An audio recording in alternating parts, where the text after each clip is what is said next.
Hello friends, welcome to the channel. इस video में हम लोग दो पॉइंट्स पे बात करने वाले हैं, जिसमें सबसे पहले Rajasthan basic senior computer instructor का जो सिलेबस है उसमें जो जितने भी टॉपिक है उसका क्या क्या मार्क्स डिस्ट्रीब्यूशन हो सकता है और किस टॉपिक का कितना वेटेज होगा एग्ज़ाम में, तो उससे रिलेटेड हम लोग इसमें बात करेंगे। और जो सेकंड पॉइंट है वो प्रीवियस क्वेश्चन को लेकर के है, जिसमें हम लोग राजस्थान का जितने भी कंप्यूटर रिलेटेड जो भी एग्ज़ाम हुआ है पहले उसका जो क्वेश्चन है अभी तक वो मैं आपको प्रोवाइड करने वाला हूँ।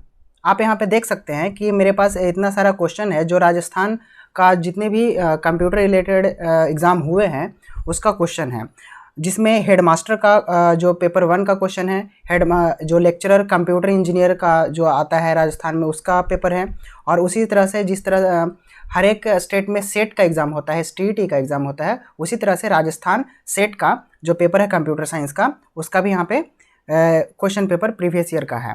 और भी एग्ज़ाम जैसे कि कॉलेज लेक्चरर हो गया, या फिर ITI प्रिंसिपल का, या फिर कंप्यूटर इंजीनियर, या फिर प्रोग्रामर का, जितने भी कंप्यूटर रिलेटेड एग्ज़ाम होते हैं राजस्थान में उसका मैं यहाँ पे एक कलेक्शन लेकर के आया हूँ। अगर आप इस सारे क्वेश्चन का प्रैक्टिस एक बार आप कर लेते हैं, आप उसको सॉल्व कर पाते हैं, तो आप अपनी प्रिपरेशन को और भी बेहतर कर सकते हैं।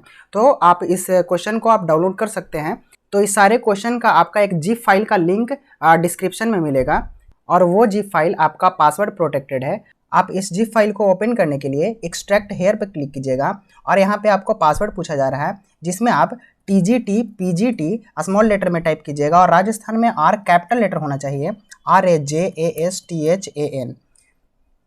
उसके बाद आप ओके कर दीजिएगा। आपका इसका जो पासवर्ड है आपको स्क्रीन पे भी शो किया जा रहा है। आप इस पासवर्ड की मदद से आप इस फाइल को ओपन कर सकते हैं। आपका फाइल एक्सट्रैक्ट हो गया है, तो यहाँ पे आप देखिए कि आपका इसमें इतने सारा क्वेश्चन दिया गया है। तो आप इसके मदद से आप अपनी तैयारी को और भी बेहतर कर सकते हैं। अब चलिए अब हम लोग देख लेते हैं कि Rajasthan basic senior computer instructor का जो सिलेबस है उसका मार्क्स डिस्ट्रीब्यूशन किस तरह से किया गया है। तो यहाँ पे आप देखिए कि जो भी आपका पेपर होगा वो आपका 100 नंबर का होगा। पेपर 1 भी 100 नंबर का, और पेपर 2 भी 100 नंबर का आपका होगा, जिसमें क्वेश्चन भी आपको 100 ही मिलेंगे, जिसके लिए आपको 2 घंटे का समय दिया जाएगा प्रत्येक पेपर के लिए। और इसमें नेगेटिव मार्किंग भी है जो 1/3 मार्क्स के लिए है। यहाँ पे आप देखिए कि पेपर 1 में जो है सो general science and current affair of Rajasthan, जो भी जनरल साइंस होता है उसे आप देख लेंगे, और करंट अफेयर ऑफ राजस्थान जो है सो सबसे ज़्यादा यहाँ पे वेटेज अपने आप में है। तो इसमें जो दोनों मिला करके जो क्वेश्चन है वो आपका 50 क्वेश्चन पूछा जाएगा। तो आप देख सकते हैं कि यहाँ पे करंट अफेयर ऑफ राजस्थान का सबसे ज़्यादा वेटेज है। आप इस करंट अफेयर ऑफ राजस्थान को आप बढ़िया से तैयारी कीजिएगा। आप इसके लिए पत्रिका भी आता है राजस्थान का, आप उसे खरीद सकते हैं, या फिर आप करंट अफेयर का बुक भी खरीद सकते हैं राजस्थान का। आप कहीं भी फ्लिपकार्ट से या फिर और भी अपने नज़दीक की बुक स्टॉल से आप खरीद सकते हैं। उसके बाद यहाँ पे जनरल एप्टीट्यूड और इंक्लूड जो फॉलोइंग इसमें टॉपिक दिया गया है उसके रिलेटेड आपको 50 क्वेश्चन दिया जाएगा। जैसे यहाँ पे 5 टॉपिक दिया गया है जनरल एप्टीट्यूड में, जिसमें हर एक क्वेश्चन को आप लेकर के चलें तो आप 10 नंबर ले करके चल सकते हैं, कि हर एक टॉपिक से आपको 10 नंबर पूछा जा सकता है। तो यहाँ पे देखिए कि लॉजिकल रीजनिंग और एनालिटिकल एबिलिटी भी है, सो इससे भी आपका 10 नंबर क्वेश्चन पूछा जा सकता है। और यहाँ पे सेकंड में है जनरल मेंटल एबिलिटी, इससे भी आपका 10 नंबर क्वेश्चन पूछा जा सकता है। नेक्स्ट है decision making and problem solving, ये भी आपका 10 नंबर या फिर 10 क्वेश्चन बोल लीजिए, वो अपने आप में एक वेटेज रख सकता है। यहाँ पे उसके बाद दे रहा है कि 10th लेवल का बेसिक न्यूमेरेसी जो होता है, जिसमें आपका परसेंटेज हो गया, एवरेज हो गया, या फिर नंबर सीरीज हो गया, इस तरह से आपका जो भी क्वेश्चन बनता है वो आपका इसमें पूछा जा सकता है। उसके बाद जो DI है डेटा इंटरप्रेशन, जिसमें आपका चार्ट या फिर ग्राफ या फिर टेबल के मदद से आपको डेटा सफिशिएंसी के रूप में आपको यहाँ पे पूछा जा सकता है। तो ये हो गया टोटल 100 क्वेश्चन या फिर मार्क्स का पेपर 1, जिसका मार्क्स डिस्ट्रीब्यूशन कुछ इस तरह से बन रहा है। इसके बाद देखिए कि आपका पेपर 2 जो है सो आपका कोर ब्रांच है। यहाँ पर पेपर 2 बहुत ही इंपॉर्टेंट हो जाता है, क्योंकि इसमें बहुत सारे टॉपिक दिए गए हैं और इसका जो मार्क्स डिस्ट्रीब्यूशन है वो बहुत ज़्यादा फ्लक्चुएट कर रहा है। यहाँ पे देखिए कि सबसे ज़्यादा जो वेटेज है उसे आप पहले ध्यान दीजिएगा, कि उसे आप सबसे पहले आप पूरी तरह से कंप्लीट प्रिपरेशन कर लें, रिविजन कर लें, और उस पर सेट प्रैक्टिस भी कर लें। जैसे कि यहाँ पे देखिए कि हम सबसे पहला देखते हैं इसमें कि पेडागोजी है। पेडागोजी में लगभग 5 से 6 क्वेश्चन पूछे जा सकते हैं। तो इससे आप अपने एबिलिटी के अनुसार, अपने थिंकिंग एबिलिटी के अनुसार, जनरल एबिलिटी के अनुसार आप इस क्वेश्चन को आप बखूबी कर सकते हैं। इसे आपको उतना कोई पढ़ने का ज़रूरत भी नहीं है। तो अगर आप थोड़ा बहुत भी किसी को पढ़ाए हैं या फिर आप थोड़ा बहुत भी टीचिंग एप्टीट्यूड भी पढ़े हैं तो पेडागोजी का जो भी क्वेश्चन बनता है आप उसे कर सकते हैं। नेक्स्ट है यहाँ पे mental ability and basic numeracy. तो जो आपका पेपर 1 में है उसी का लेवल इसमें भी रहेगा, बस थोड़ा क्वेश्चन है सो चेंज रहेगा। इससे आप 10 क्वेश्चन लेकर के चल सकते हैं और ये 10 क्वेश्चन जो है सो ये दोनों से मिला करके होगा। यहाँ पे mental ability and basic numeracy and data interpretation, दोनों को मिला करके आपका 10 नंबर का वेटेज यहाँ पे बन रहा है। यहाँ पर आपका 4 नंबर से लेकर के जो भी नेक्स्ट टॉपिक है सारे वो कंप्यूटर से रिलेटेड हैं।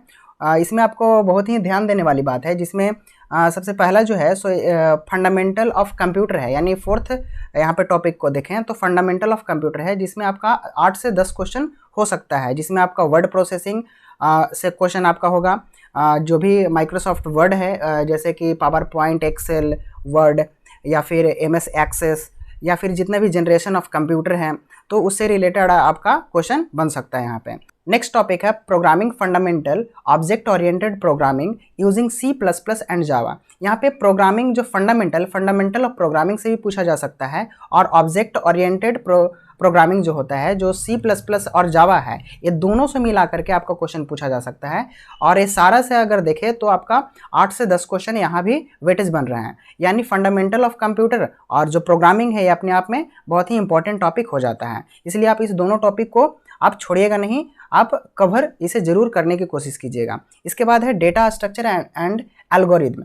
ये जो टॉपिक है ये हर एक एग्जाम के लिए इंपॉर्टेंट हो जाता है, क्योंकि यहाँ से क्वेश्चन हमेशा पूछे जाते हैं, हर एक एग्जाम में पूछे जाते हैं जितने भी कंप्यूटर का एग्ज़ाम अभी तक हुआ है। जैसे कि नेट है या फिर गेट है या फिर उसके लेवल से जितने भी नीचे हैं PGT TGT, जितने भी स्टेट का होता है DSSB या फिर STET, वो सारे में ये जो कोर टॉपिक है वो पूछा जाता है। तो यहाँ पे डेटा स्ट्रक्चर एंड एल्गोरिथम का जो वेटेज है वो 8 से 10 क्वेश्चन का है।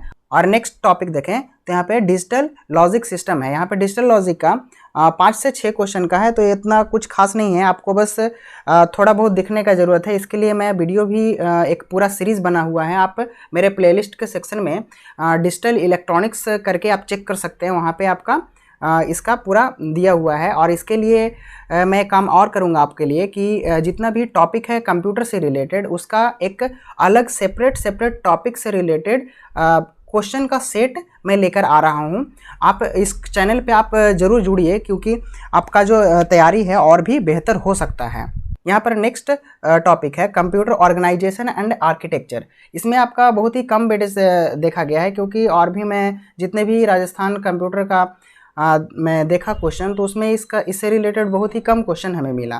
तो आप ऐसा ना समझे कि इसका क्वेश्चन कम मिलेगा, इसका ज़रूर आएगा क्वेश्चन, तो इसे भी आप एक बार ध्यान में रखेंगे। नेक्स्ट टॉपिक है ऑपरेटिंग सिस्टम। ऑपरेटिंग सिस्टम में 5 से 6 क्वेश्चन आपको हमेशा देखने को मिलेगा, यहाँ तक कि कभी कभी इसका जो वेटेज है वो 8 क्वेश्चन तक भी चला जा सकता है। नेक्स्ट टॉपिक है, ये बहुत ही इंपॉर्टेंट अपने आप में है, डेटा मैनेजमेंट सिस्टम DBMS हमेशा हर एक एग्ज़ाम में पूछा जा चुका है और इस एग्ज़ाम में भी 10 से 12 क्वेश्चन आने का संभावना है। और नेक्स्ट टॉपिक है यहाँ पे सॉफ्टवेयर इंजीनियरिंग। इसका जो वेटेज है वो 3 से 4 मार्क्स का है। नेक्स्ट टॉपिक है कंप्यूटर नेटवर्क। ये टॉपिक है सो अपने आप में बहुत ही बड़ा है, क्योंकि इसमें कंप्यूटर नेटवर्क के साथ साथ नेटवर्क सिक्योरिटी, डेटा कम्युनिकेशन सारे आ जाते हैं, इसलिए इसका वेटेज है सो काफ़ी सारे टॉपिक से सबसे ज़्यादा है, तो इसलिए आप इसको ध्यान में ज़रूर रखेंगे। यहाँ पर इसका 10 से 15 मार्क्स का वेटेज है, तो इसलिए आप इसे ज़रूर एक बार ध्यान से रिवीजन कर लेंगे। एंड लास्ट टॉपिक है वेब डेवलपमेंट। वेब डेवलपमेंट में आपका आ जाता है HTML, CSS, जावास्क्रिप्ट और जितने भी वेब डेवलपमेंट का जितने भी प्रोग्रामिंग है, आप प्रोग्रामिंग उसको कह सकते हैं, स्क्रिप्टिंग लैंग्वेज कह सकते हैं, उससे रिलेटेड जितने भी क्वेश्चन बनते हैं आप उसे एक बार ज़रूर देख लेंगे, क्योंकि इससे क्वेश्चन हमेशा हर एक एग्ज़ाम में लगभग PGT और TGT का एग्ज़ाम में आता ही आता है। तो इसका जो वेटेज है सो 5 to 6 मार्क्स का है। तो यहाँ पे आप देख चुके हैं कि इतना सारा टॉपिक है और इसमें कुछ इस तरह से डिस्ट्रीब्यूशन किया गया है। और इसमें हम आपको बता दें कि आप computer networks, database management system, operating system and data structure, ये सारे जो टॉपिक हैं, जो आपका टिक लगा हुआ है, इसको आप ज़रा सा भी निगलेक्ट नहीं कीजिएगा। इसे आप ज़रूर बढ़िया से इसे कवर करके जाइएगा। और जो क्वेश्चन जो आने वाला है वो टीजीटी और पीजीटी में कुछ डिफरेंस आएगा नहीं। टीजीटी में बस आप ध्यान रखिएगा कि बेसिक टू मॉडरेट लेवल आएगा आपका क्वेश्चन, ठीक है। आप ज़्यादातर उसमें क्वेश्चन देखिएगा 60% आपका बेसिक क्वेश्चन रहेगा और मॉडरेट में आपका 40% रहेगा। उसी तरह से पीजीटी अगर देखते हैं तो पीजीटी में भी आपका बेसिक टू मॉडरेट ही रहेगा, लेकिन बस इसमें थोड़ा सा चेंज रहेगा कि बेसिक जो क्वेश्चन रहेगा वो 40% रहेगा और जो मॉडरेट क्वेश्चन रहेगा वो 60% रहेगा। तो इस तरह से यहाँ पे मार्क्स का डिस्ट्रीब्यूशन किया गया है। तो मैं आपको इस वीडियो में आपको बता चुका कि क्या आपका सिलेबस रहने वाला है, किसका कितना वेटेज है, और आपका इम्पोर्टेंट जितने भी क्वेश्चन है राजस्थान में जो पूछे गए हैं प्रीवियस क्वेश्चन, उसका मैं पीडीएफ भी आपको प्रोवाइड कर दिया हूं। आप डिस्क्रिप्शन में जा करके उसका लिंक से आप डाउनलोड कर लीजिए। और पासवर्ड जो है आप वीडियो में देख चुके हैं उसका क्या पासवर्ड है, तो उसके मदद से आप उसे इंटरप्रेट करके और आप देख सकते हैं। अगर आपको यह वीडियो अच्छा लगा है तो इस वीडियो को ज़रूर लाइक करें और अपने दोस्तों को भी इस वीडियो को शेयर करें ताकि उनको इससे रिलेटेड इन्फॉर्मेशन मिल सके। और नेक्स्ट वीडियो के लिए इस चैनल को सब्सक्राइब कर लें। इस वीडियो में इतना ही, तब तक के लिए धन्यवाद। Thank you.